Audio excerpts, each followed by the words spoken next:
સુરતના અમરોલી ખાતે આવેલ છાપરા ભાટા વિસ્તારમાં રહેતા શ્રમજીવી પરિવારની મહિલાનું પ્રાણનાથ હોસ્પિટલમાં ગર્ભાશયનું ઓપરેશન કરાયા બાદ મહિલાનું મોત નિપજતા પરિવારજનો દ્વારા પ્રાણનાથ હોસ્પિટલના તબીબો સામે આક્ષેપો કરવામાં આવ્યા છે। ડોક્ટરની બેદરકારીથી અનેકવાર દર્દીઓના મોત થયા હોવાનો આક્ષેપ પરિજનો દ્વારા કરાયા છે।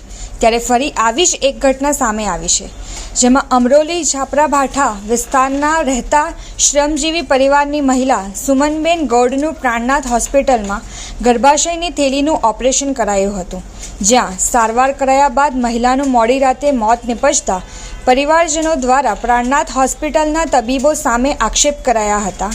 સ્મીમેર હોસ્પિટલ ખાતે પીએમ દરમિયાન પરિવારજનો દ્વારા ફોરેન્સિક પીએમ અને 3 ડોક્ટરોની પેનલ બનાવી તપાસ કરવાની માંગ કરાઈ છે। આપનું નામ ને શું ઘટના બની હતી? મારું નામ સર સુનિલ કછાવા છે। હું બરથાણા રામદર્શન સોસાયટીમાં રહું છું।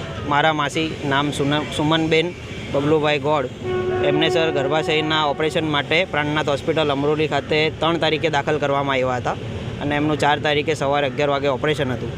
એ ઓપરેશન દરમિયાન સર ડૉક્ટરની બેદરકારીના લીધે અમારા માસીની કોઈ વેન નસ અંદરથી કપાઈ ગઈ અને ડૉક્ટરે પછી ત્યાં અમને કંઈ જાણકારી આપી નહીં। અમારે ઘણી ટાઈમ અમારા રિલેટિવે પૂછ્યું પણ કંઈ આન્સર નહીં આપ્યો અને કીધું કે ડૉક્ટર આવે છે બહારથી। અને પછી સર 2 વાગે એ લોકોએ કીધું કે તમે બીજા હોસ્પિટલમાં લઈ જાઓ અને અમારા જે માસા છે એમને 25,000 રૂપિયા જે જમા કરાવેલા એ લોકોએ તરત જ પાછા આપી દીધા। પેશન્ટને કાંઈપા બધું ઓપરેશન સ્ટાર્ટ કર્યા પછી એ લોકોએ પૈસા પાછા આપી દીધા સર। હવે ડૉક્ટર જ આવું કરશે તો માણસ જાય ક્યાં?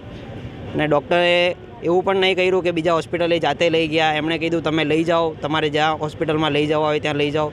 પછી અમે કિરણ હોસ્પિટલ લઈ ગયા તો પાછળ ડૉક્ટર પણ ત્યાં આવ્યા અને ઓપરેશનમાં સાથે હતા અને ત્યાં પહેલાં જે ડૉક્ટર સ્નેહલ દીક્ષિત છે વાસ્કો સર્જન, એમણે ઓપરેશન કર્યું અને એમણે કીધું કે કોઈ વેન કટ થઈ ગઈ હતી અંદર। હવે સર ગર્ભાશયની થેલીનું ઓપરેશન હોય તો વેન તો કોઈ આવે જ નહીં એમાં કટ થવાની, આ ડૉક્ટરની ભૂલના લીધે જ કટ થઈ છે અને એમાં અમારું પેશન્ટ આજે 8 તારીખ સવારમાં 3 વાગે એક્સપાયર થઈ ગયું છે સર। શું માગણી છે આપણે? માગણી એવી છે સર કે અમારે આરએમઓ સાહેબે અમે રજૂઆત કરી, અમારા અધ્યક્ષ પણ અહીંયા છે, એમણે રજૂઆત કરી તો એ લોકોએ કીધું છે કે અમે FSL અને ડૉક્ટરની ટીમ બનાવીને તમારા પેશન્ટની રિપોર્ટો બધી કરાવશું અને 3 ડૉક્ટરની પેનલ બનાવીને રિપોર્ટ કરાવશું અને જે પણ છે તમને ન્યાય અપાવશું એવી આરએમઓ સાહેબે અમને કીધું છે।